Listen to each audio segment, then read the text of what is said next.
Block रहते ना हम लोग, डी ब्लॉक के अंदर कुछ एक प्रॉपर्टीज हमने देखी थी। अब डी ब्लॉक एलिमेंट्स के अंदर देखो भाई, डी ब्लॉक एलिमेंट्स अगर हम देखें,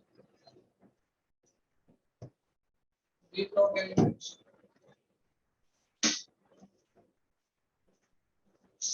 ठीक है सारे डी ब्लॉक एलिमेंट्स में, डी ब्लॉक एलिमेंट्स के अंदर लास्ट प्रॉपर्टीज जितना जितना मैं बता रहा हूँ, लास्ट प्रॉपर्टीज मैग्नेटिक मूवमेंट नहीं हुआ था ना बेटा, डी ट्रांजिशन बताया था कलर्ड कंपाउंड में, ठीक है। मैग्नेटिक मूवमेंट देख लेते हैं, अगली एक प्रॉपर्टी है कलर्ड कंपाउंड हो गए थे ना, डी ट्रांजिशन बताया था, क्रिस्टल फील्ड थ्योरी के बारे में बताया था थोड़ा सा, आगे देख लो। मैग्नेटिक प्रॉपर्टीज देखते हैं, मैग्नेटिक प्रॉपर्टीज जितना जितना बता रहा हूँ उतना उतना अच्छे से करो, डेली के डेली क्वेश्चन सॉल्व करते रहो, ठीक है, अपना आराम से जो है क्लियर हो जाए।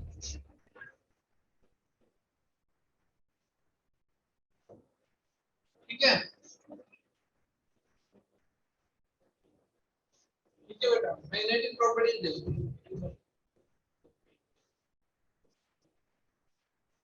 ठीक है। मैग्नेटिक प्रॉपर्टीज में अगर हम कलर्ड कंपाउंड की बात करें, मैग्नेटिक प्रॉपर्टी, डी ट्रांजिशन हो गया, लेकिन रिवाइज करवाना जल्दी से बताओ बेटा, डी ट्रांजिशन बताना है दोबारा, ये बता दो।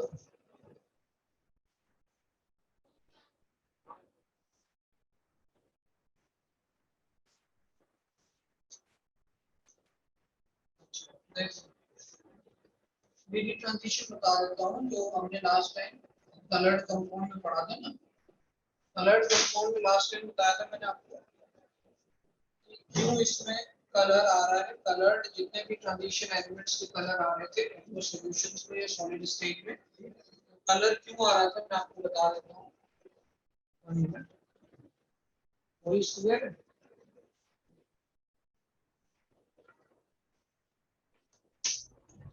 मैंने आपको बताया था भाई कि जो कलर आ रहा है वो किस वजह से आ रहा है, जो डी डी ऑर्बिटल होता है ना, जिसमें 5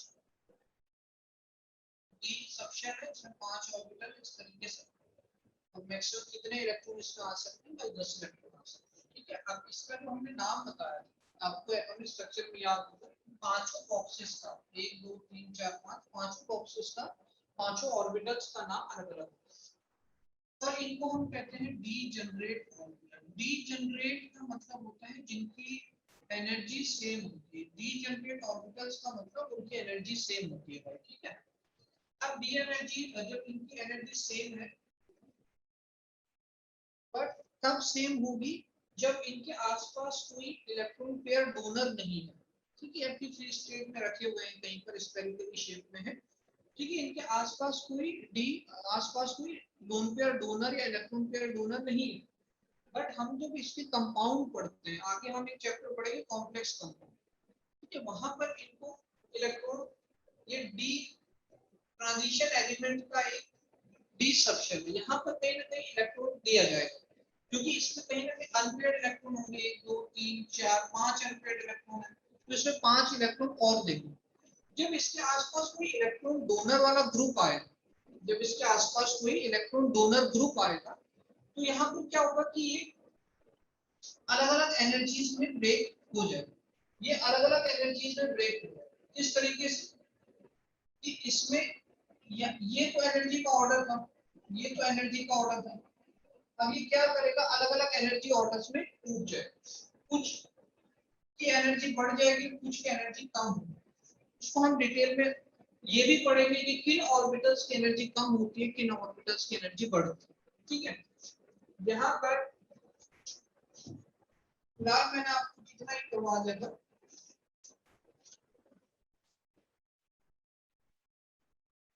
ठीक है, मैंने आपको ये बताया था कि जो 2 ऑर्बिटल्स यहाँ पर आएंगे उनकी एनर्जी ज्यादा होंगी और जो 3 ऑर्बिटल्स आएंगे उनकी एनर्जी कम होगी। तो 3 ऑर्बिटल जिनकी एनर्जी कम हुई थी उनको मैंने बताया था d x y, d y z और डी जेड एक्स। ठीक है, तीन का मैंने बताया था, उनका बताया था d x square minus y square और डी जेड। तो मैंने आपको बताया था दो की एनर्जी बढ़ जाती है, तीन की एनर्जी कम हो जाती है और ये नॉर्मल एनर्जी का पैटर्न यहाँ पर रहता है। तो इस तरीके से ये क्या हो गई है, स्प्लिटिंग आ गई है। स्प्लिटिंग का मतलब टूटना, स्प्लिटिंग का मतलब टूटना, कि ये जो डी जनरेट ऑर्बिटल थे जिनकी एनर्जी सेम थी, अब ये स्प्लिट हो चुके। स्प्लिट होने का मतलब ये टूट चुके हैं।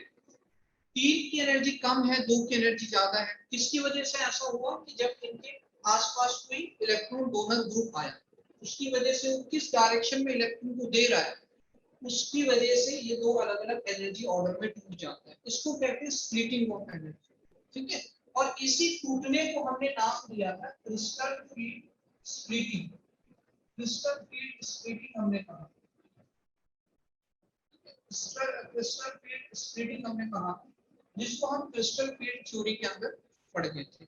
ये तो हो गया था ना। अब इसमें हमने क्या बताया था कि अगर इसमें कोई अनपेयर्ड इलेक्ट्रॉन होगा, ये है जैसे 3 अनपेयर्ड इलेक्ट्रॉन, अब जो चौथा इलेक्ट्रॉन आए उसके लिए दो कंडीशन है, या तो यहीं पर पेयर्ड हो जाए या फिर ऊपर चला जाए।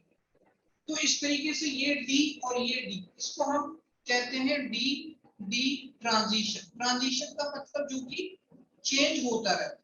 ट्रांजिशन का मतलब क्या होगा, जो चेंज होता है। चेंज होने का मतलब कि भाई यहां से यहां चला जाए, ट्रांजिशन होता रहता है जिसका चेंज होता रहता है। तो d d transition main reason आता है किसी भी डी ब्लॉक के एलिमेंट की कलर शो करने के लिए। और डी डी ट्रांजिशन की कंडीशन क्या होनी चाहिए, कंडीशन सिंपल है कि इसके अंदर जो कोई भी डी और कोई भी डी ब्लॉक का एलिमेंट है, कंडीशन होनी चाहिए unpaired, unpaired D orbital, unpaired D electron. D electron एक अनपेयर्ड होना चाहिए। ठीक है, डी ऑर्बिटल के अंदर एक अनपेयर्ड, कम से कम एक अनपेयर्ड इलेक्ट्रॉन होना चाहिए कि वो डी डी ट्रांजिशन कब शो करेगा। जो पेयर्ड वाले आते हैं वो कलर शो नहीं करेंगे, या अगर वो कलर शो कर रहे हैं तो उसका रीजन ये नहीं था, जैसे मैंने आपको बताया था कि इसमें सिल्वर कलर शो कर रहा था, AgBr और AgI येलोइश कलर के आ रहे थे। ठीक है, डार्क येलो कलर के आ रहे थे। तो ये सिल्वर में पॉजिटिव होता है, उसमें सारे पेयर्ड हो जाते हैं, सारे पेयर्ड हो जाते हैं, फिर भी वो कलर को शो करता है। उसका रीजन मैंने आपको बताया था, आयनिक कैरेक्टर उसका रीजन है। ठीक है, तो ये डी ट्रांजिशन एग्जाम में आता है। अगर एग्जाम में आता है ना भाई, एग्जाम में आपने सिर्फ ये डी ट्रांजिशन लिखो और इसको बना लो, इसको एक्सप्लेन करो कि 5 ऑर्बिटल की एनर्जी सेम थी। जब कोई लिगेंड, जब कोई इलेक्ट्रॉन पेयर डोनर आया, तो वो जब इलेक्ट्रॉन इसको देता है, इनमें इलेक्ट्रॉन भरना स्टार्ट करता है, तो इनकी एनर्जीज में चेंज आ जाता है। कुछ की एनर्जी बढ़ जाएगी, जैसे 2 ऑर्बिटल्स की एनर्जी बढ़ गई, 3 ऑर्बिटल्स की एनर्जी कम हो जाती है। ठीक है, और नॉर्मल एनर्जी का ऑर्डर ये था। तो इसको कहते हैं crystal field splitting. Splitting word का मतलब होता है ब्रेक डाउन। ब्रेक डाउन किसके अंदर, एनर्जीज, डिफरेंट डिफरेंट एनर्जीज के अंदर ब्रेक डाउन हो जाता है। 3 की 2 की बढ़ गई, 3 की कम हो गई। इसको, इस स्प्लिटिंग को डी ट्रांजिशन कहते हैं। डी ट्रांजिशन का मतलब अगर जो नया इलेक्ट्रॉन आएगा या तो यहाँ या फिर ऊपर चला जाए, उसका ट्रांजिशन हो जाए। तो डी ट्रांजिशन इसका रीजन होता है, कंडीशन होनी चाहिए कम से कम एक अनपेयर्ड डी इलेक्ट्रॉन रहना चाहिए। ठीक है, तो ये हो गया था ना। हाँ, ये तो क्लियर आ गया था। ये डी ट्रांजिशन, इसको हम कॉम्प्लेक्स कोऑर्डिनेशन कंपाउंड में भी डिटेल में पढ़ते हैं।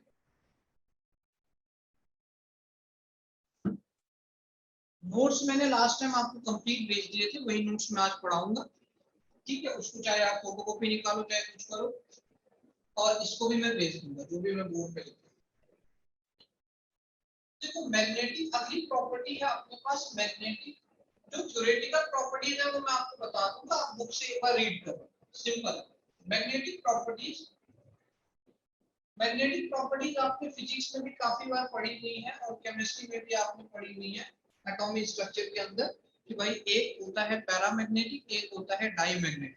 मैग्नेटिक प्रॉपर्टीज अगर हम वन बाय वन इसको देखें, फिलहाल हम ये कह सकते हैं कि जो एक यहाँ पर एक टाइप होता है ये है पैरामैग्नेटिक, पैरामैग्नेटिक, ठीक है। और एक टाइप होता है इसका डाईमैग्नेटिक, एक पैरामैग्नेटिक है, एक डाईमैग्नेटिक, और तीसरा आ जाता है इसमें फेरोमैग्नेटिक, फेरोमैग्नेटिक।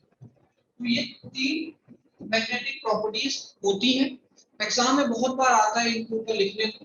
तो पैरामैग्नेटिक, डाईमैग्नेटिक, फेरोमैग्नेटिक, ये तीन होती है ना, सबने पढ़ा हुआ है पैरामैग्नेटिक। पैरामैग्नेटिज्म सबको पता होगा कि एक मैग्नेटिक फील्ड बनाया है, उसमें अट्रैक्ट होने की जो कैपेबिलिटी है उसको कहते हैं पैरामैग्नेटिक, है ना। पैरामैग्नेटिक का मतलब क्या होता है कि attraction, attraction in magnetic field. Magnetic field अगर हमने जनरेट किया है, उस मैग्नेटिक फील्ड में अट्रैक्शन हो रहा है, उस प्रॉपर्टी को, उस बिहेवियर को हम कहते हैं पैरामैग्नेटिज्म, ठीक है। और वो एलिमेंट्स कौन से हो जाएंगे जो मैग्नेटिक फील्ड में अट्रैक्ट हो रहे हैं, पैरामैग्नेटिक एलिमेंट, सिंपल। डाईमैग्नेटिक क्या करते हैं, रिपेल होते हैं, repel by magnetic field, by applying magnetic field. तो जो भी मैग्नेटिक फील्ड है उससे क्या हो जाएगा, रिपेल होने का काम होगा, किसका, डाईमैग्नेटिक, ठीक। अब फेरोमैग्नेटिक शायद आपके लिए ना हो, तो फेरोमैग्नेटिक क्या होता है, extreme paramagnetic, simple, extreme paramagnetic, मतलब बहुत ज्यादा अट्रैक्ट होने की कैपेबिलिटी को हम कहते हैं एक्सट्रीम पैरामैग्नेटिज्म, मतलब उसने मैग्नेटिक फील्ड में जाना ही जाना, ठीक है। तो फेरोमैग्नेटिज्म और एक्सट्रीम मैग्नेटिज्म, एक्सट्रीम पैरामैग्नेटिज्म मतलब वो बहुत ज्यादा हाईली अट्रैक्ट होते हैं, ठीक है। यहाँ पर आप लिख सकते हो कि ये क्या करते हैं, हाईली अट्रैक्ट होते हैं, मैग्नेटिक फील्ड में हाईली अट्रैक्ट होते हैं, ठीक है। अब इसका रीजन क्या दिया गया, अगली बात आती है कि इसका रीजन क्या दिया गया। अगर हम इन सब का रीजन दें, आपको ये भी पता है कि इसका रीजन क्या जाता है, पैरामैग्नेटिक मतलब जो मैग्नेटिक फील्ड में अट्रैक्ट हो रहे हैं। रीजन है सिंपल, कम से कम एक अनपेयर्ड इलेक्ट्रॉन होना चाहिए डी ऑर्बिटल, और वो है मैक्सिमम जो हम डी ब्लॉक के एलिमेंट पढ़ते हैं उसमें एक ना एक तो अनपेयर्ड इलेक्ट्रॉन मिल ही जाता है। वो रीजन क्या है, unpaired, unpaired, unpaired D, unpaired electron in D orbital, ठीक है। और मैक्सिमम अगर आप कंफ्यूज हो रहे हो कि यार 3D सीरीज है, 4D सीरीज है, 5D है, 6D है, किसको याद किया ना, 3D सीरीज को पूरा पूरा याद करो जो मैंने क्लास में लिखवाई थी। उसके अलावा क्वेश्चन है ही नहीं एनसीईआरटी में पीछे, और एग्जाम्पल में उसके अलावा क्वेश्चन ही नहीं। 3D सीरीज को बहुत अच्छे से याद कर दो, मैक्सिमम 99% क्वेश्चन आपको वहां से मिलते हैं। अनपेयर्ड इलेक्ट्रॉन होता है तो वो क्या करता है, अट्रैक्ट।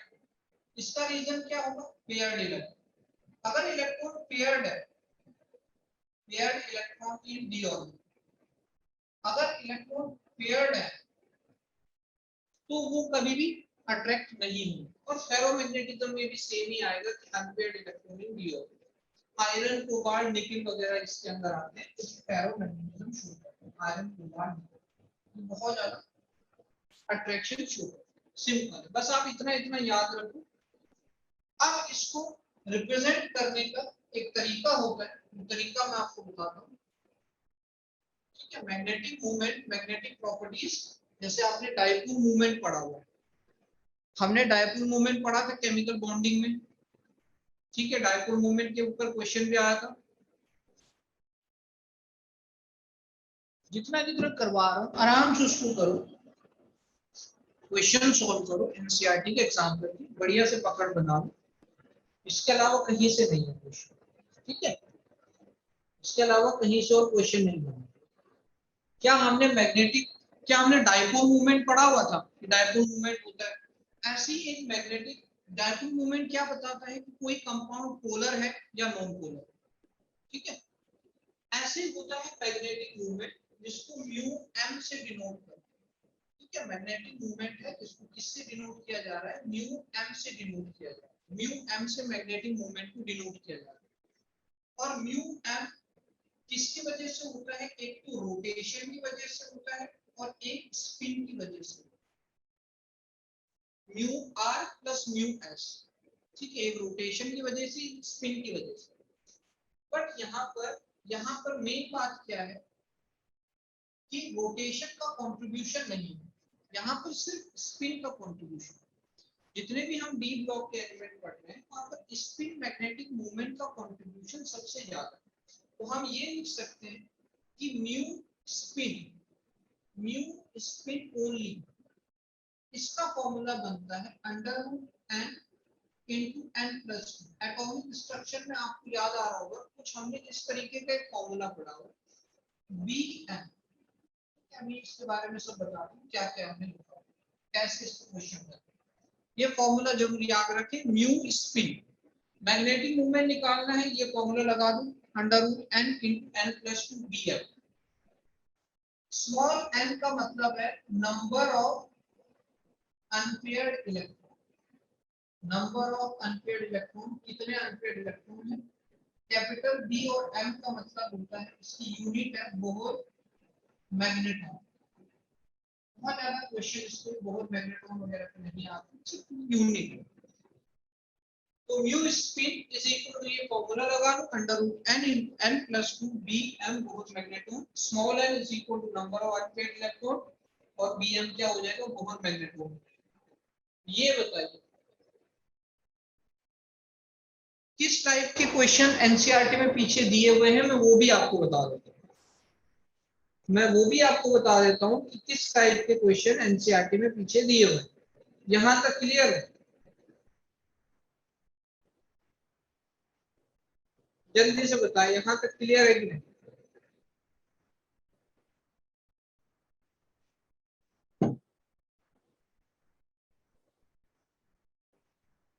हाँ बेटा जल्दी से बताओ, इतना क्लियर है कि नहीं?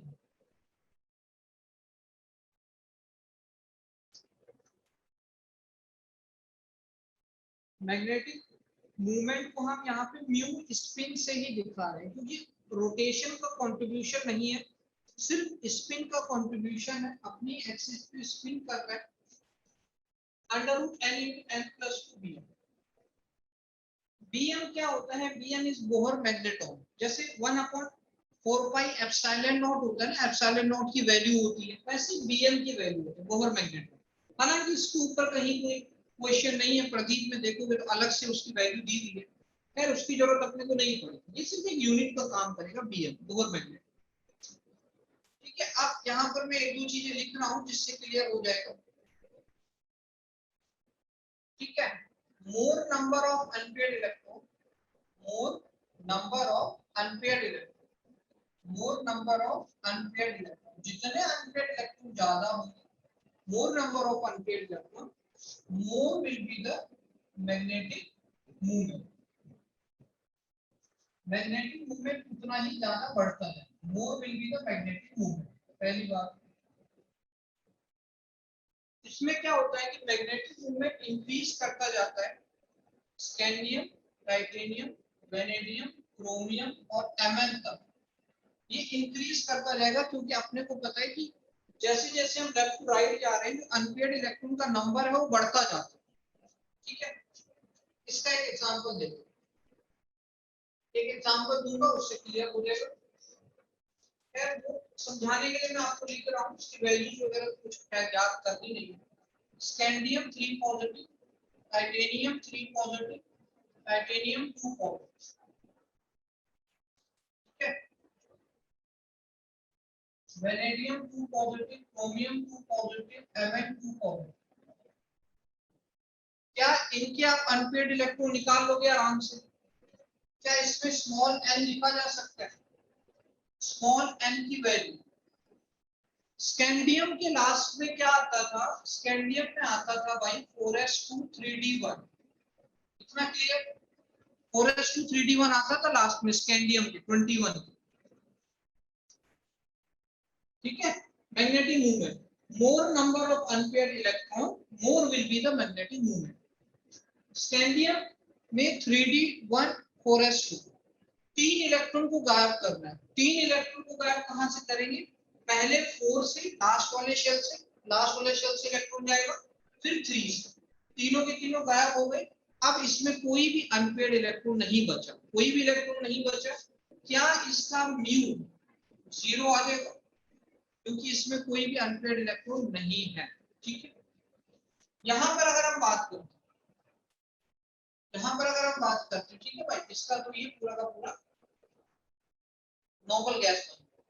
अगर हम टाइटेनियम की बात करते हो तो टाइटेनियम में आता था 3 4s का 2 और 3d का 2, 3d का 2 4s का 2 टाइटेनियम में आता था। हमने कितने इलेक्ट्रॉन को गायब किया? 3 इलेक्ट्रॉन। 3 पॉजिटिव है ना, 2 इलेक्ट्रॉन 4 से गए, 1 इलेक्ट्रॉन 3d से गए। क्या बचा? अब बचा 3d1, अब बचा 3d1। कितना अनपेड इलेक्ट्रॉन आया? 1 अनपेड इलेक्ट्रॉन। ठीक है, कितना अनपेड इलेक्ट्रॉन आया इसके अंदर? 1 अनपेड इलेक्ट्रॉन।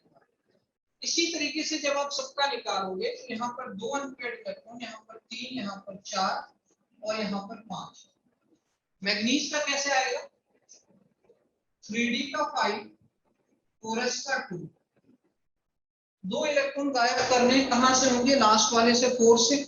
4s के दोनों इलेक्ट्रॉन गए, क्या बचा? 3d का 5, 5 अनपेड इलेक्ट्रॉन आए। अब मैं वैल्यू लिख रहा हूं, वैल्यू आपको याद नहीं करनी है, इससे मैं एक चीज को समझा रहा हूं। आपने वैल्यूज याद नहीं करनी, मैं सिर्फ वैल्यूज लिख रहा हूं, वैल्यूज याद नहीं करनी। उससे एक चीज को मैं समझाऊंगा। वैसे भी ये वैल्यू आप कैलकुलेट कर सकते हैं फॉर्मूले में रख के, बट समझाना ये है कि कभी भी आपको म्यू गिवन हो, कभी भी आपको म्यू गिवन हो, जैसे इसके छोटे मोटे 1-2 नंबर के अगर न्यूमेरिकल क्वेश्चन है, कभी आपको म्यू गिवन है, तो आप एक चीज को देखो कि एक अनपेड इलेक्ट्रॉन मतलब पॉइंट से पहले जो भी है, म्यू की वैल्यू पॉइंट से पहले जो भी दे रखी है उतना ही अनपेड इलेक्ट्रॉन है। 2 का मतलब ये 2 दिया हुआ है, 3 का मतलब पॉइंट से पहले 3 है, 4 का मतलब पॉइंट से पहले 4, 5 का मतलब पॉइंट से पहले 5। अगर म्यू की वैल्यू गिवन है तो पॉइंट से पहले जो भी गिवन है उतने ही अनपेड इलेक्ट्रॉन आएंगे।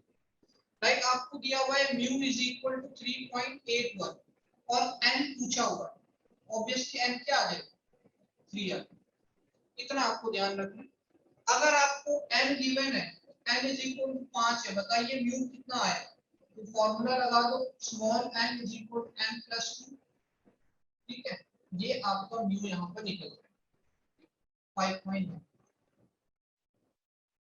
कितना बताइए, क्या ये क्लियर हो गई है? इससे ज्यादा क्वेश्चन ना तो एग्जाम्पल भी इससे रिलेटेड है और ना ही एनसीईआरटी। ठीक है, पहले मैं एग्जाम्पल और एनसीईआरटी के क्वेश्चन देख रहा हूँ, उसके बाद आपको ये करवा रहा हूँ, ताकि कुछ, क्योंकि डी ब्लॉक और एफ ब्लॉक में पढ़ने के बहुत सारे फैक्ट है, इसलिए कुछ लिमिटेड जो जिसका कुछ फायदा हो वो आपको करवाया जाए, है ना। इधर उधर ये चीजें मैं नहीं करवा रहा हूँ। स्मॉल एन का मतलब क्या है? Small n is number of unpaired electron. ठीक है राघव जानो, एन और म्यू में से कोई एक चीज गिवन होगी, सिंपल, मैंने आपको बता दिया। एन और म्यू में से कोई एक चीज गिवन हो, सपोज आपको म्यू गिवन है 3.81, एन निकालना है, फॉर्मूला भी लगाने की जरूरत नहीं है, पॉइंट से पहले जो चीज आएगी वही आपका म्यू निकलेगा। पॉइंट से पहले 3 है तो 3 ही अनपेड इलेक्ट्रॉन। अगर अनपेड इलेक्ट्रॉन गिवन है 5 तो फॉर्मूला लगा दो, निकाल दो। ठीक, क्या ये क्लियर है? ठीक है भाई। मैग्नेटिक मूवमेंट लिखा हुआ, इधर लिखा हुआ है मैग्नेटिक मूवमेंट।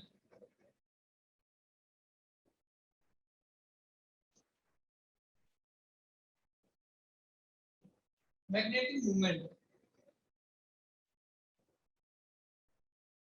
ठीक है। इस पेज में किसी कोई दिक्कत?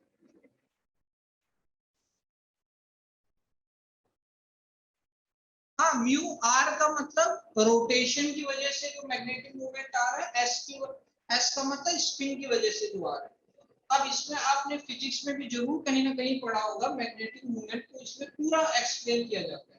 तो वहां आप देखोगे कि जो इसका कंट्रीब्यूशन एस की वजह से है वही कंट्रीब्यूशन इसका है, आर की वजह से कंट्रीब्यूशन है ही नहीं। तो इसलिए हम सिंपली म्यू एस लिख देते हैं कि म्यू स्पिन और डायरेक्टली उसका फॉर्मूला, और इसी को हम क्या कहते हैं म्यू एम भी कहते हैं, क्योंकि जो आर है उसका कंट्रीब्यूशन है, रोटेशन का यहाँ पर कोई कंट्रीब्यूशन नहीं। ठीक है, तो सिर्फ स्पिन का कंट्रीब्यूशन, स्पिन मैग्नेटिक मूवमेंट का एक ये फॉर्मूला एटॉमिक स्ट्रक्चर में भी पढ़ाया जाता है, under root n into n plus 2 B M. ठीक है, क्लियर, सिंपल है। ठीक है, clear. Magnetic movement, magnetic properties notes आपको ऑलरेडी गिवन है, ये भी आपको इतना इनफ है, जितना मैं बोर्ड पे लिख रहा हूँ ना, अगर आपने इतना भी याद किया इतना इनफ। ठीक, अच्छा जी। नेक्स्ट देखो, इसके अंदर छोटी मोटी चीजें आप, जैसे कि एक होता है कॉम्प्लेक्स फॉर्मेशन, यार इसके बारे में तो पूरा का पूरा नेक्स्ट चैप्टर ही है, ये तो हम नेक्स्ट चैप्टर में पूरा पूरा पढ़ेंगे। But complex formation, D block के जो एलिमेंट हैं वो कॉम्प्लेक्स भी बना रहे हैं।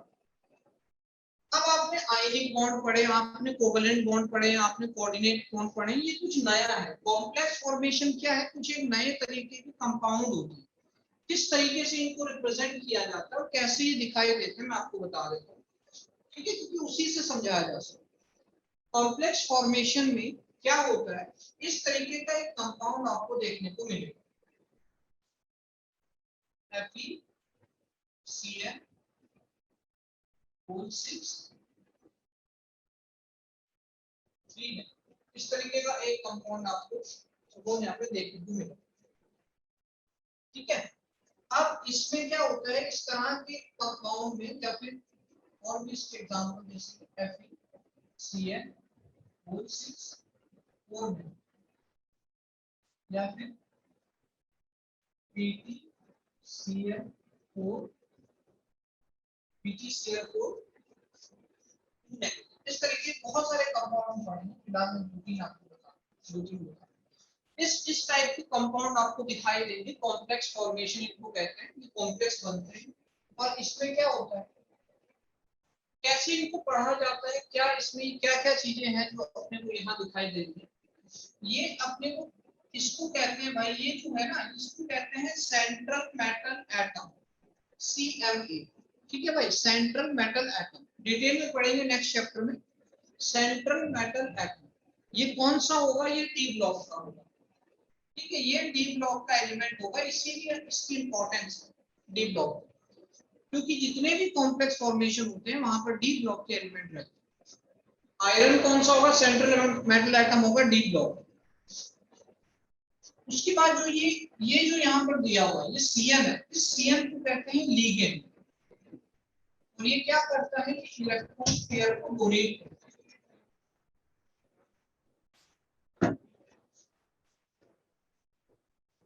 ये इलेक्ट्रॉन पेयर को डोनेट करता है। ठीक है भाई, लीगेंड कहते हैं, ये इलेक्ट्रॉन पेयर को डोनेट करता है। ये Fe सेंट्रल मेटल एटम होता है जिसको डी ब्लॉक का एलिमेंट ये होता है। ठीक है, इतना क्लियर। इसके बाद जो इसमें जो 6 लिखा हुआ है, 6 लिखा हुआ है, इसको कहते हैं कोऑर्डिनेशन नंबर, कोऑर्डिनेशन नंबर, इसको कोऑर्डिनेशन नंबर। हाँ, हमेशा ये डी ब्लॉक का, यस, ये आपको जितने भी कोऑर्डिनेशन कंपाउंड हम पढ़ेंगे ना नेक्स्ट चैप्टर है, पूरा का पूरा जो सेंट्रल मेटल एटम, अभी से आप एक वर्ड को याद रखें, सेंट्रल मेटल एटम, ये सिर्फ और सिर्फ डी ब्लॉक का एलिमेंट है। अब ये कैसे बनते हैं, अलग अलग टाइप होते हैं इसके, और भी इसमें चीजें होती हैं, वो हम पढ़ेंगे किसके अंदर, कॉम्प्लेक्स फॉर्मेशन। यहाँ पर क्वेश्चन ये उठता है, यहाँ पर क्वेश्चन ये पूछा जाता है, क्वेश्चन है why only D block elements, why only transition elements form complex. बस ये क्वेश्चन का आपको आंसर देना है, जो एनसीईआरटी में एग्जाम्पल में पूछा हुआ है कि कॉम्प्लेक्स फॉर्मेशन, ठीक है, इस टाइप के कंपाउंड दिखते हैं, सिर्फ डी ब्लॉक वाले ही क्यों बनाते हैं? तो इसका पहला रीजन आएगा because of very small size, क्योंकि p block very small size. दूसरा, इनमें वैकेंट डी ऑर्बिटल्स पड़े होते हैं, खाली होते हैं D orbitals, vacant D orbitals में मिल जाएंगे। और थर्ड, इनमें अनपेयर्ड डी इलेक्ट्रॉन्स भी आपको मिलते हैं। तो ये तीन रीजन आप लिख देना कि बहुत ही स्मॉल साइज होता है, वैकेंट डी ऑर्बिटल मिल जाएंगे और वैकेंट डी इलेक्ट्रॉन आपको इसमें अनपेयर्ड डी इलेक्ट्रॉन यहाँ पे मिल जाएंगे।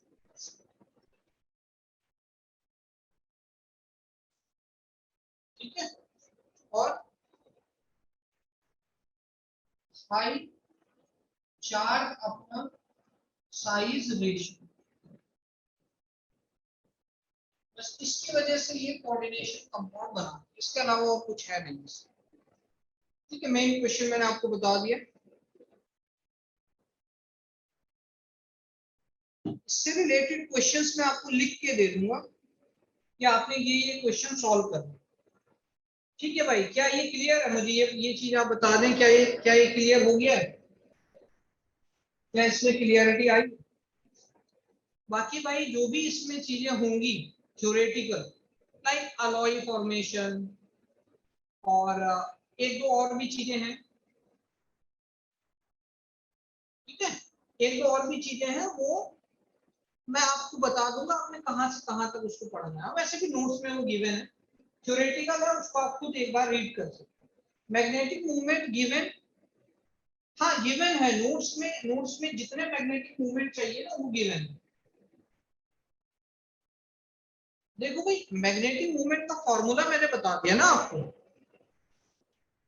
अब किसी का भी मैग्नेटिक मूवमेंट निकालना है, ये फॉर्मूला लगाओ, इससे निकाल लो। ये फॉर्मूला है, अनपेयर्ड इलेक्ट्रॉन तो गिवन होंगे, या फिर मैंने डायरेक्टली एग्जाम में आपके पास लिख दिया वेनेडियम 2 पॉजिटिव, तो वेनेडियम 2 पॉजिटिव में खुद निकाल लो 3 अनपेयर्ड इलेक्ट्रॉन, फॉर्मूला लगा दो, n की वैल्यू 3 रखो और ये आ जाएगा 3.87। ठीक,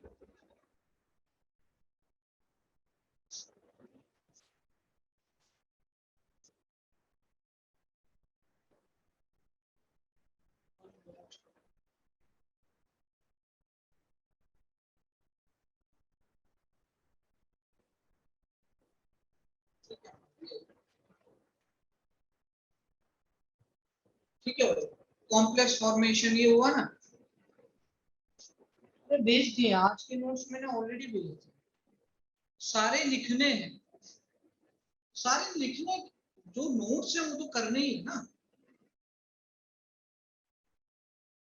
अरे या तो नोट्स को फोटोकॉपी कर लो या फिर नोट्स को लिख लो। ठीक है, हाँ, जो सीएन होगा ना, सीएन इज साइनाइड, उसको कहते हैं लीगेंड। साइनाइड क्या होता है? लीगेंड होता है। वो लीगेंड क्या करता है? इलेक्ट्रॉन पेयर को डोनेट करता है। ये इलेक्ट्रॉन पेयर को डोनेट करेगा सेंट्रल मेटल एटम को, उससे कोऑर्डिनेट बॉन्ड बनाएगा। ठीक है, जनरली ये कहा जाता है कि ये इलेक्ट्रॉन पेयर को डोनेट कर रहा है। जो लीगेंड होता है डिफरेंट डिफरेंट, यहाँ पर सीएल लीगेंड है या कहीं पे यहाँ पे सीएल एक लीगेंड है, तो इस तरीके से लीगेंड इलेक्ट्रॉन पेयर को डोनेट करेगा, उससे कोऑर्डिनेट बॉन्ड बनाएगा। ठीक है, इसके अलावा जो भी थ्योरेटिकल पोर्शन है, जो दो चार अलॉय फॉर्मेशन वगैरह वगैरह चीजें हैं, वो मैं आपको नोट्स में दे दूंगा, वहां से आप एक बार उसको रीडिंग कर लो। ठीक है, अब डी ब्लॉक की जितनी भी प्रॉपर्टीज थी वो हमने खत्म कर दी। अब ये ध्यान रखना कि क्वेश्चंस कैसे आए हुए हैं, क्योंकि डी ब्लॉक कॉम्प्लेक्स चीज है। डी ब्लॉक समझने के लिए थोड़ा सा आपको पढ़ना भी पड़ता है, उसमें टाइम भी ज्यादा लगता है, बट जितना जितना मैंने नोट्स में करवाया है उतना आप करो, उतना उतना आप कर लो। और जो मैं क्वेश्चन दे रहा हूँ डेली डेली क्वेश्चन सॉल्व कर लो। डी ब्लॉक आपका आराम से, डी और एफ ब्लॉक आराम से हो जाएगा। एफ ब्लॉक एक दो दिन का काम है, उसमें बहुत ज्यादा कुछ है। तो सारी प्रॉपर्टीज हमने खत्म की। अब डी ब्लॉक के अंदर दो कंपाउंड अपने को पढ़ने, मैं वो बता देता हूँ आपको। यहाँ पर दो कंपाउंड है जो अपने को पढ़ने।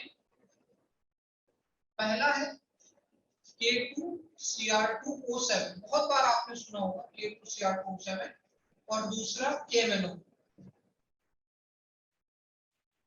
ठीक है, ये दो कंपाउंड, हाँ बोर्ड में ये है। इनमें डी ब्लॉक कहाँ आ रहा है? इनमें डी ब्लॉक आ रहा है ये जो Mn है यहाँ पर, और ये जो Cr है ये डी ब्लॉक है। मतलब अगर हम इसके एनायन बनाए भाई, इसके एनायन अगर हम बनाए, एनायन बनेगा Cr2O7 2 negative and MnO4 minus, ये इसके दो एनायन है। ठीक है, ये कंपाउंड है, ये इसके दो एनायन। इसको हम कहते हैं डाइक्रोमेट, डाइक्रोमेट आयन, और इसको हम कहते हैं परमैग्नेट, परमैग्नेट आयन। पोटेशियम परमैग्नेट, परमैग्नेट आयन, ये बताओ। ठीक है भाई, कितना?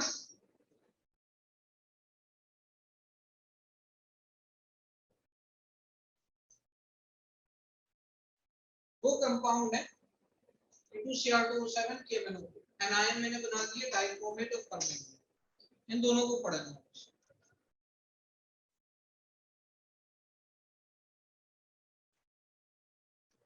ठीक है, राघव चावला की एक प्रॉब्लम है, राघव चावला की एक डाउट आ रहा है कि बोर्ड वाला लिखा जाए कि नोट्स वाला लिखा जाए। कोई भी लिखो, कोई भी लिखो, लगभग दोनों सेम ही है ना। जितना जितना मैं नोट्स में देता हूँ बोर्ड में आपको लिख देता हूँ। जो चीज बोर्ड में नहीं लिख रहा हूँ नोट्स में देख लो कि अलॉय फॉर्मेशन नहीं लिखा हुआ है, तो आप अलॉय फॉर्मेशन को नोट्स से उतार लो, एक बार रीड करो। मेन जो समझाने वाली जितनी चीजें हैं वो मैं आपको कोशिश करता हूँ बोर्ड पे पूरा लिख लूं। दो कंपाउंड K2Cr2O7 KMnO4 अपने को पढ़ने हैं। क्या पढ़ने हैं, कितने पढ़ने हैं, कहाँ पे क्वेश्चन आएगा वो हम देखते हैं। बात करते हैं सबसे पहले K2Cr2O7, जिसको कहा जाता है potassium, potassium dichromate, potassium dichromate, potassium dichromate इसको कहा जाता है। इसका एनायन अगर निकाल लो तो Cr2O7 2 नेगेटिव, इसको कहते हैं डाइक्रोमेट एनायन, डाइक्रोमेट आयन। और ये येलो कलर का, ये आपको ऑरेंज कलर का मिलेगा, ये आपको ऑरेंज कलर का मिलेगा। ठीक है, अब यहाँ पर एक एक करके इसको डिस्कस करते हैं। सबसे पहले मुझे आप बता दें कि इसके ऊपर ऑक्सीडेशन नंबर कितनी है Cr के अंदर। डाइक्रोमेट आयन में क्रोमियम की ऑक्सीडेशन नंबर कितनी आ रही है? छोटे छोटे क्वेश्चन हैं, जल्दी से बताएं कितनी आ रही है ऑक्सीडेशन नंबर।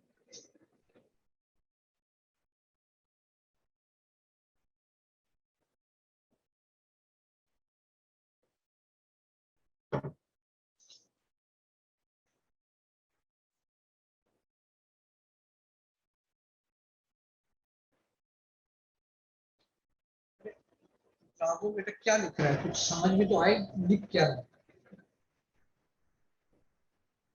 क्या लिख रहा है, कुछ समझ तो आए।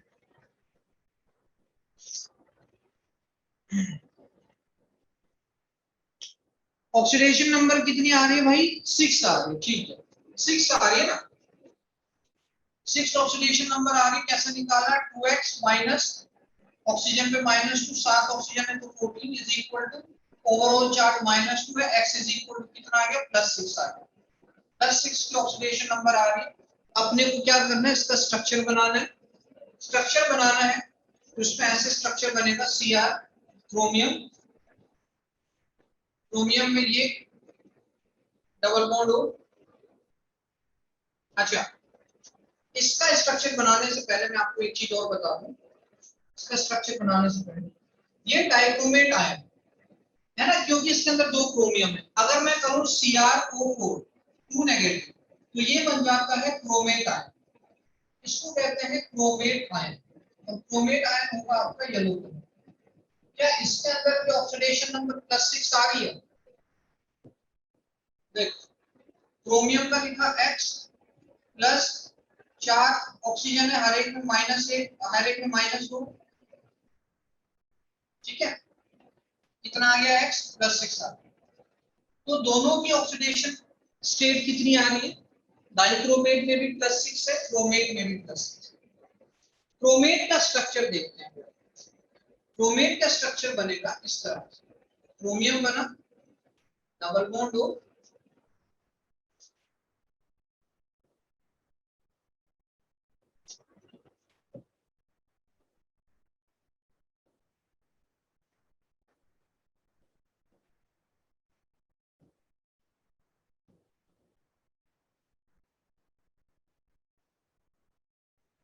यहाँ पर एक ऑक्सीजन, यहाँ पर एक ऑक्सीजन, यहाँ पर एक ऑक्सीजन।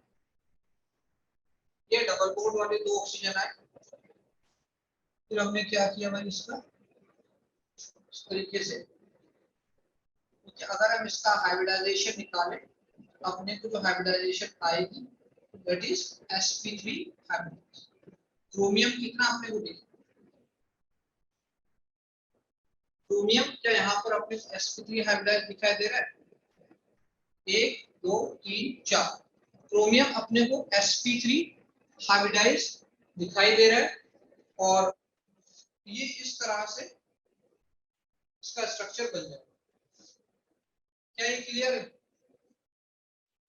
क्या इतना क्लियर है? क्रोमियम पे आप निकाल दोगे sp3 हाइब्रिडाइजेशन आ रहा है क्रोमियम का।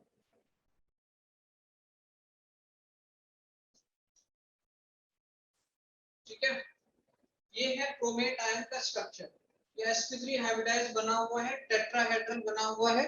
और ये sp3 हाइब्रिडाइज मतलब 4 इसमें सिग्मा बॉन्ड आने चाहिए, 1 2 3 4 और एक एक पाई बॉन्ड है। पाई बॉन्ड को काउंट करना नहीं है, तो 4 सिग्मा बॉन्ड sp3 हाइब्रिडाइज वो आ गए। ठीक है, इसका जनरली ऐसे क्वेश्चन पूछे जाते हैं इससे रिलेटेड।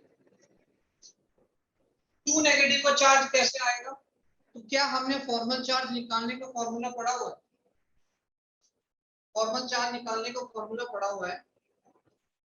तो जब आप फॉर्मल चार्ज कैलकुलेट करोगे, इस पर -1 और इस पर -1 का फॉर्मल चार्ज है।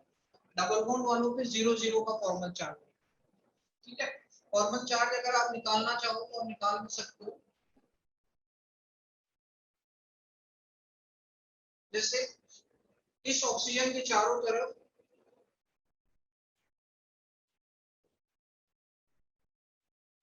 छह इलेक्ट्रॉन, तो फॉर्मल चार्ज हम लोग कैसे निकाल रहे थे? Formal charge is equal to number of valence electron. इसके चारों तरफ 6 वैलेंस इलेक्ट्रॉन है, माइनस नंबर ऑफ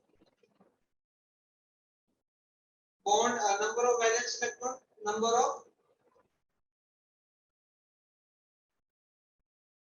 इसमें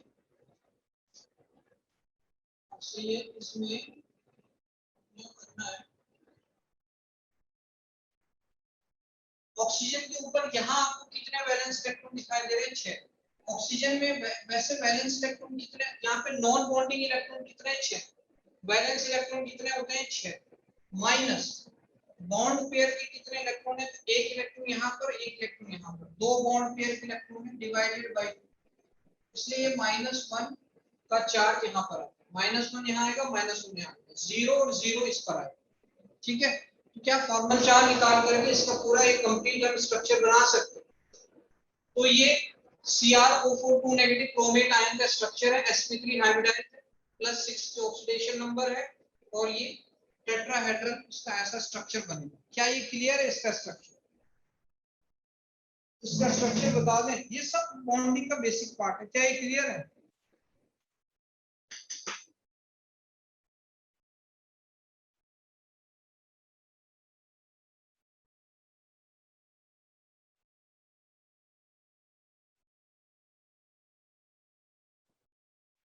स्ट्रक्चर बनेगा भाई sp3, it mean tetrahedral structure बनेगा।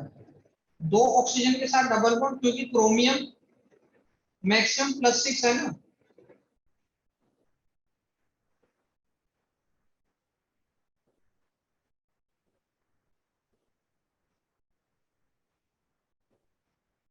ठीक है, तो टेट्राहेड्रल इसका स्ट्रक्चर है। ठीक है, फॉर्मल चार्ज वाला दोबारा बताना है। देखो फॉर्मल चार्ज वाला मैं आपको दोबारा से बता देता हूँ। फॉर्मल चार्ज हर एक एटम पे अलग अलग निकलेगा। जैसे हम लिखते हैं ना 2 नेगेटिव, तो 2 नेगेटिव कौन से एटम पे है वो निकालना है। तो ये आपने कंप्लीट बनाया। फॉर्मल चार्ज कैसे निकालेंगे कि valence electron minus non bonding electron, इसको पूरा लिख देता हूँ, है ना, इसको पूरा लिख दो। Valence electron minus non bonding electron minus bond pair electron divide by 2। ठीक है, अपने को ये फॉर्मूला जमाना है, इससे फॉर्मल चार्ज निकल जाए। क्या करना है, इस वाले एटम पे निकालना है। ठीक है, क्लियर है, इस वाले एटम पे निकालना है। तो इस वाले एटम पे निकालना है, तो क्या किया जाए, इस वाले एटम पे निकालना है। तो इसके चारों तरफ आप देखोगे 6 इसके वैलेंस इलेक्ट्रॉन। वैलेंस इलेक्ट्रॉन कितने हैं, 6। वैलेंस इलेक्ट्रॉन कितने हैं इसके चारों तरफ, 1 2 3 4 5 6 वैलेंस इलेक्ट्रॉन है। नॉन बॉन्डिंग इलेक्ट्रॉन भी कितने हैं, 6। ऑक्सीजन के चारों तरफ 6 वैलेंस इलेक्ट्रॉन होते हैं और नॉन बॉन्डिंग इलेक्ट्रॉन भी कितने हैं, 6 हैं। अब बॉन्ड पेयर के इलेक्ट्रॉन कितने हैं, एक इलेक्ट्रॉन ये है बॉन्ड पेयर का और एक इलेक्ट्रॉन ये है। इस बॉन्ड पेयर के 2 इलेक्ट्रॉन डिवाइडेड बाय 2 करोगे तो -1 का फॉर्मल चार्ज आ जाएगा। किसके ऊपर, इसके ऊपर। ठीक उसी तरह से इसके ऊपर भी -1 आता है। अब फॉर्मल चार्ज इस डबल बॉन्ड वाले का निकाला जाए। ठीक है, फॉर्मल चार्ज इस डबल बॉन्ड वाले का निकाल रहा हूं, ध्यान से। वैलेंस इलेक्ट्रॉन हर एक ऑक्सीजन पे तो 6 ही होते हैं, माइनस नॉन बॉन्डिंग इलेक्ट्रॉन 1 2 3 4, 4 इसके नॉन बॉन्डिंग इलेक्ट्रॉन है, माइनस जो इसमें बॉन्ड पेयर के इलेक्ट्रॉन है, डबल बॉन्ड बने हुए हैं मतलब 4 इलेक्ट्रॉन है, डिवाइडेड बाय 2, 2 - 2 0। इसके ऊपर कोई भी फॉर्मल चार्ज नहीं है, इसके ऊपर कोई भी चार्ज नहीं है। डबल बॉन्ड वाले ऑक्सीजन के साथ कोई फॉर्मल चार्ज नहीं है, सिंगल बॉन्ड वालों के साथ -1 है। ये फॉर्मल चार्ज तो मैंने आपको बता दिया। ठीक है, ये सब बॉन्डिंग में पढ़ते हैं, इसको बॉन्डिंग वाला ये पार्ट है। ठीक है, ये क्लियर है। क्या क्रोमेट आयन का स्ट्रक्चर सब बना दोगे आसानी से। Chromate ion +6 sp3 hybridised tetrahedral, formal charge -2। Clear है, सही है, इतना बता दो, क्रोमेट आयन बन जाएगा।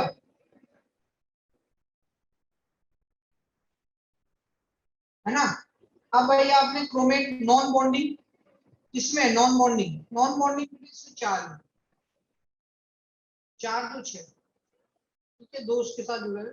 सही। अब देखो इसमें क्या होता है ना, क्रोमेट आयन आपने एक स्ट्रक्चर बनाया, डाइक्रोमेट का मतलब 2 स्ट्रक्चर, Cr2O7 2 नेगेटिव। कैसे बनाओगे, इसी के साथ एक और यूनिट को जोड़ दो, इसी यूनिट के साथ एक और यूनिट को जोड़ दो। इस तरीके से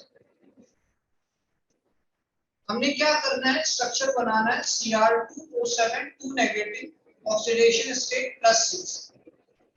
एक Cr2, एक क्रोमेट आयन का स्ट्रक्चर बनाओ और उसके साथ दूसरे को जोड़ो, दूसरी यूनिट को जोड़ो। किस तरीके से कि हमने यहाँ पे बनाया Cr, डबल बॉन्ड O बना, डबल बॉन्ड O बना, इधर और इधर एक ऑक्सीजन रखा, ये एक यूनिट बनाई थी, इसी के साथ दूसरी यूनिट जोड़, ये देखो ये दूसरी यूनिट जुड़ गई, ये दूसरी यूनिट जुड़ी, ये दूसरी यूनिट जुड़ गई। ठीक है, अब इसके ऊपर जो -1 का चार्ज था वो खत्म हो जाएगा, इधर से भी जुड़ गया, बस इसके ऊपर -1 और इसके ऊपर -1, क्योंकि डबल बॉन्ड के ऊपर तो हमने देखा फॉर्मल चार्ज कैसा आया, 0। सिंपल, इसको इतना बनाओ, यहाँ पर दिया हुआ है एनसीईआरटी में भाई, ये वाला एंगल जरूर याद रखिए, 126 डिग्री का ये एंगल बन गया। ठीक, सिंपल स्ट्रक्चर। चाहे तो आप इसको 2 टेट्राहेड्रल यूनिट्स इसकी बना सकते हैं। कैसे आप 2 टेट्राहेड्रल यूनिट बनाएंगे, इस तरह एक यूनिट ये बनाए,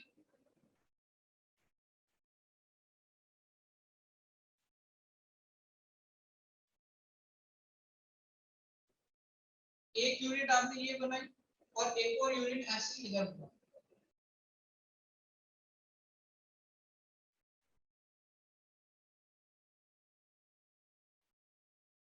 ठीक है, तो ये मैंने क्या किया कि मैंने दो टेट्राहेड्रल यूनिट्स यहाँ पर बना दी, दो टेट्राहेड्रल यूनिट्स बना दी, बस कुछ नहीं किया, दो टेट्राहेड्रल यूनिट बनाई। हर एक क्रोमियम यहाँ पर sp3 हाइब्रिडाइज शो कर रहा है, हर एक की ऑक्सीडेशन स्टेट यहाँ पर +6 भी आ रही है। ठीक है, तो इसमें कोई प्रॉब्लम नहीं है। इसको कहते हैं common vertex, common vertex. Angle याद रखना 126 डिग्री का एंगल जा रहा है, सिंपल। ठीक, बुक्स में इसको और भी ज्यादा सिंपल कुछ इस तरीके से बनाया हुआ, डबल बॉन्ड भी शो नहीं करते हैं बुक्स में, डबल बॉन्ड भी शो नहीं किया जाता। आपको मैं बता देता हूँ कैसे कैसे बुक्स के अंदर बनाया।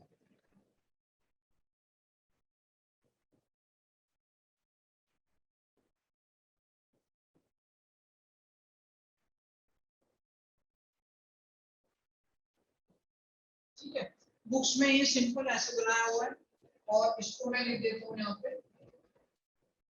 ये मतलब आप इसको बनाओ चाहे इसको बनाओ, डिटेल में इसको ऐसे बनाते हैं। बुक्स में कहीं कहीं पे आपको सिंपली ऐसे ही नजर आ जाए 126।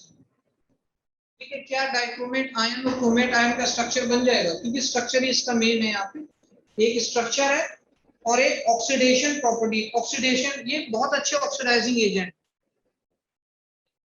बहुत अच्छे ऑक्सीडाइजिंग एजेंट है। एक अपने को डिटेल में वो पढ़ना है, ऑक्सीडाइजिंग एजेंट वाला डिटेल में पढ़ना है, और एक ये स्ट्रक्चर, इनसे रिलेटेड क्वेश्चन बने।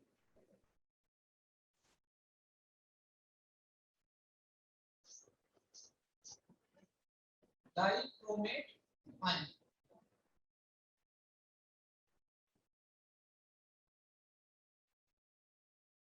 जहां जहां पर अगर आपको पोटेशियम डाइक्रोमेट का स्ट्रक्चर बनाने को कहता, तो जहां जहां पर ये -1 और -1 है ना, इनको हटा करके पोटेशियम लगा दो। ठीक है, तो पोटेशियम डाइक्रोमेट का स्ट्रक्चर बन जाएगा। क्या ये क्लियर हुआ कि हमने एक क्रोमेट आयन की यूनिट को, एक क्रोमेट आयन की यूनिट पे एक और क्रोमेट आयन की यूनिट जोड़ दी, तो डाइक्रोमेट आयन का स्ट्रक्चर बन गया। ये क्लियर है कि हमने एक यूनिट पे दूसरा जोड़ा, डाइक्रोमेट आयन का स्ट्रक्चर बन गया। अब इतना बताइए, क्या इसमें क्लियर, इतना क्लियर जा रहा है?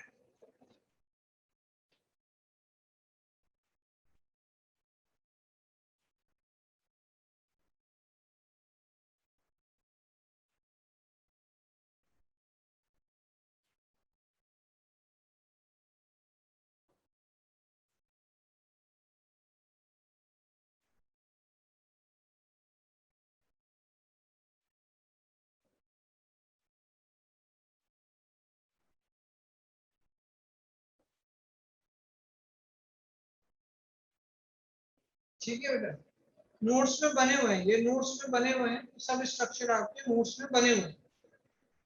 बोर्ड वाला भी भेज देंगे, क्योंकि बोर्ड में आपको समझ में आया तो बोर्ड वाला भी आपको सेंड हो गया,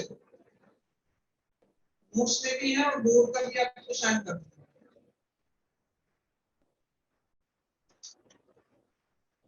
एक तो इसका स्ट्रक्चर बहुत इंपॉर्टेंट है, एक तो इसका स्ट्रक्चर बहुत इंपॉर्टेंट, दूसरा इसमें ऑक्सीडेशन, ये ऑक्सीडाइजिंग एजेंट होता है, किस किस को ये किसका ऑक्सीडेशन करता है, वो चीज इंपॉर्टेंट आती है। दो क्वेश्चन होते हैं, स्ट्रक्चर को आपने बनाई दिया, सिंपल से दो चार चीजें मैं आपको बता दूं। प्रिपरेशन ऑफ A2Cr2O7, इसमें क्या होता है, एक क्लोमाइड कोर होता है,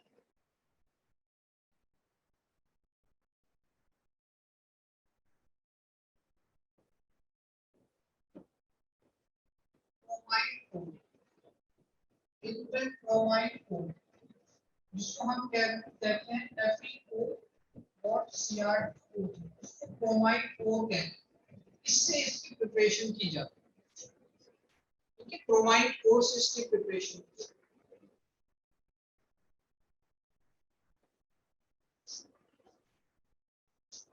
इसमें FeO, क्रोमाइड कोर लिखा, सोडियम कार्बोनेट,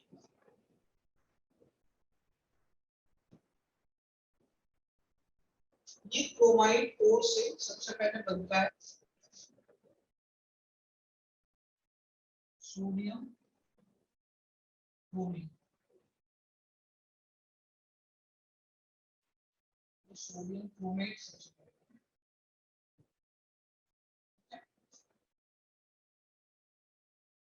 बाई प्रोडक्ट आप देखना इसमें क्या क्या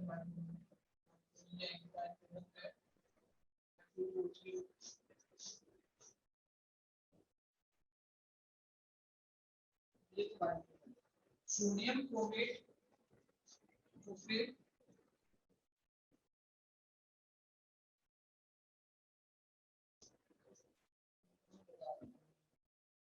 सोडियम क्रोमेट की रिएक्शन होगी H+,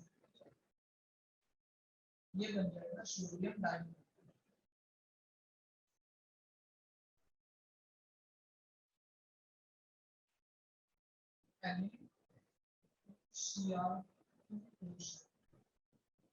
और अब इसमें मिला देंगे तीसरा, ये अपना बदल जाएगा K2Cr2O7 कैल्शियम डाइऑक्साइड।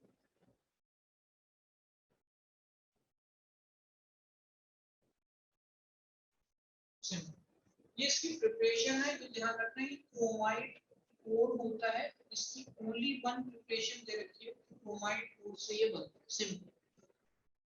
इसके बाद हम जो भी होगा नेक्स्ट बॉन्ड, फिर वहां ऑक्सीजन का डबल बॉन्ड होगा। तो हाँ, ऑक्सीजन का डबल बॉन्ड तो आएगा ना, क्रोमेट आयन वाले में ऑक्सीजन का डबल बॉन्ड आएगा, डाइक्रोमेट वगैरह में ऑक्सीजन डबल बॉन्ड आएगा। ठीक है, इसके बाद